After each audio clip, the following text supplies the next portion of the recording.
राजेंद्र, एक बड़ा दावा किया गया था हिमाचल प्रदेश में कांग्रेस की ओर से कि चार की चारों सीटें कांग्रेस को आएंगी। बीजेपी भी यही दावा कर रही है। तो थोड़ी देर पहले रवि ठाकुर जुड़े थे, जगत सिंह नेगी जुड़े थे, दोनों का यह कहना है कि चार की चारों सीटें जो हैं बीजेपी कह रही है कि बीजेपी के खाते में आएगी और कांग्रेस कह रही है कांग्रेस के खाते में आएगी। एनालिसिस आपका क्या कहता है ग्राउंड पर? बिल्कुल अंकिता, और एनालिसिस वही है जो न्यूज़ 18 इंडिया का महा एग्जिट पोल कह रहा है और उसी के अनुसार क्योंकि अगर हिमाचल प्रदेश में इलेक्शन कैंपेन की तरफ हम थोड़ा सा पीछे जाएं और वहां से शुरुआत करें, कांग्रेस की तरफ से पूरा का पूरा फोकस था हिमाचल प्रदेश में जो 6 सीटों पर उपचुनाव हो रहे हैं वहां पर मुख्यमंत्री ठाकुर सुखविंदर सिंह की जहां भी रैली होती तो ज़रूर वो लोकसभा प्रत्याशी के लिए तो वोट मांगते ही थे, लेकिन उनका जो अधिकतर समय उनके संबोधन का जनता को जब संबोधित करते थे तो फिर वो 6 सीटों के ऊपर अटक जाता था जो बाई इलेक्शन हिमाचल प्रदेश में हो रहे हैं 6 सीटों के ऊपर, क्योंकि इनके रिजल्ट से सरकार की सेहत पर ज़रूर असर पड़ेगा विधानसभा के अंदर जो समीकरण हैं, जो आंकड़े हैं, जो संख्या बल है उसके ऊपर। तो इसीलिए जो पहला फोकस लग रहा था मुख्यमंत्री के इलेक्शन कैंपेन से वो यही लग रहा था कि पहली प्रायोरिटी मुख्यमंत्री की इन 6 सीटों को जीतने की है जो उपचुनाव हैं। अगर हम सीट बार जाएं, सबसे पहले मंडी सीट की बात करें क्योंकि पूरे देश में चर्चा में रही है कंगना रनौत के कारण, और मंडी में ये देखना होगा कि मुख्यमंत्री ठाकुर सुखविंदर सिंह की कितनी रैलियां हुई। विक्रमादित्य सिंह के साथ गए ज़रूर हैं लेकिन कितने गए हैं और उसका फ़र्क ज़रूर पड़ता है। सिटिंग मुख्यमंत्री हैं, कितनी इलेक्शन कैंपेन हुई, पहली बात ये देखने को रहेगी। दूसरी, बीजेपी की जो इलेक्शन स्ट्रैटेजी है वो काफ़ी स्ट्रॉन्ग है, काफ़ी पहले से हम कह सकते हैं होमवर्क शुरू हो जाता है। कंगना रनौत जैसे ही कैंडिडेट डिक्लेयर हुई उसके बाद से भाजपा ने जो अपनी पूरी इलेक्शन कैंपेन की स्ट्रैटेजी थी वो मंडी संसदीय क्षेत्र में बदल दी थी और बड़े फेस जितने भी हिमाचल प्रदेश में बड़े चेहरे आए, तमाम चेहरों की एक रैली मंडी संसदीय क्षेत्र में जरूर हुई। प्रधानमंत्री नरेंद्र मोदी आए, एक रैली शिमला संसदीय क्षेत्र में, दूसरी रैली मंडी संसदीय क्षेत्र में। जल्दी से एक बात बताइए, कांग्रेस क्या लगता है कहां चूक गई कांग्रेस? और दूसरा सवाल ये कि बार बार जिक्र सुखविंदर सिंह सुक्खू का जब करते हैं तो बाइपोल इलेक्शंस पर उनका ज्यादा फोकस रहा है। उनके लिए बाइपोल इलेक्शंस इंपॉर्टेंट क्यों थे और क्या लोकसभा चुनाव के लिए वो हताश थे, कहीं ना कहीं किसी तरह की निराशा थी, इसीलिए बाइपोल इलेक्शन की तरफ फोकस हो रहा था?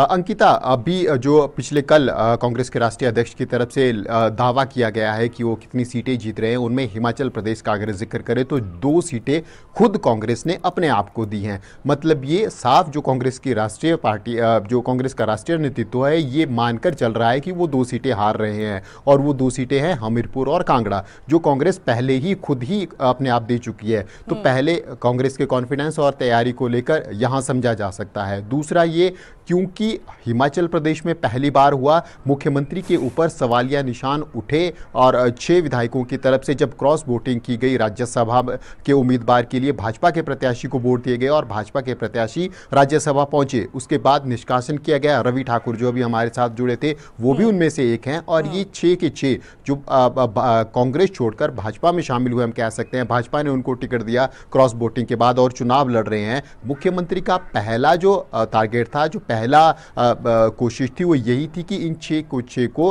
हराया जाए ताकि जो एक सवालिया निशान विधायकों को एकजुट नहीं रखने का विपक्ष उनके ऊपर लगा रहा है वो सवालिया निशान धुल सके और ये तमाम 6 के 6 प्रत्याशी भाजपा के, इनको हार का सामना करना पड़े। तो पहली चूक कांग्रेस से यही हुई है कि अधिक फोकस कांग्रेस की तरफ से इन 6 सीटों के ऊपर रहा है। हालांकि राज्य सरकार बहुत महत्वपूर्ण है, अगर समीकरण और नजदीक आते हैं तो जरूर आगे भविष्य में सरकार चलाने में दिक्कत हो सकती है, बहुमत के लिए दिक्कत हो सकती है। हालांकि सरकार गिर जाए ऐसी कोई स्थिति नहीं है हिमाचल प्रदेश में। अगर 6 की 6 सीटें भाजपा जीत भी जाती है फिर भी ऐसी स्थिति नहीं है, लेकिन बहुत नजदीक आंकड़ा हो जाएगा और उस नजदीकी आंकड़े में फिर कुछ भी संभव हो सकता है। जिस प्रकार की राजनीति और तमाम चीजें चलते हैं, दौपेश राजनीति में चलते हैं, तो पहला फोकस ये हम कह सकते हैं कि कांग्रेस का अधिक फोकस लोकसभा के कंपैरिजन में विधानसभा के उपचुनावों के ऊपर रहा। दूसरा, जो स्टार कैंपेनर था, पूरी जिम्मेदारी मुख्यमंत्री ठाकुर सुखविंदर सिंह के ऊपर थी। लगातार हालांकि 100 से अधिक जनसभाएं उन्होंने की, करीब 115 जनसभाएं मुख्यमंत्री ठाकुर सुखविंदर सिंह ने हिमाचल प्रदेश में की है,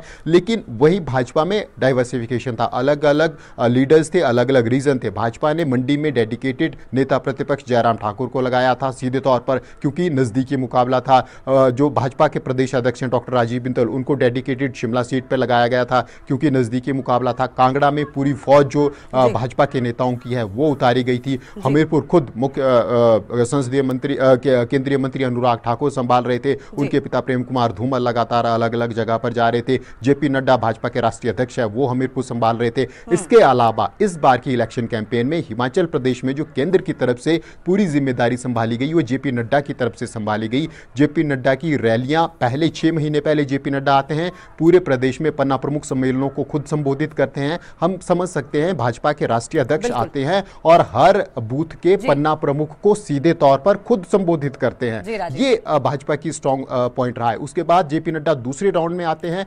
फिर ये ज्यादातर स्टेट्स में राजेंद्र हमने देखा भी है और इसका फायदा कहीं ना कहीं बीजेपी को होता हुआ दिखाई भी देगा। लेकिन एग्जिट पोल्स जो कह रहे हैं और नतीजे क्या होंगे ये 4 जून को जाहिर तौर पर साफ हो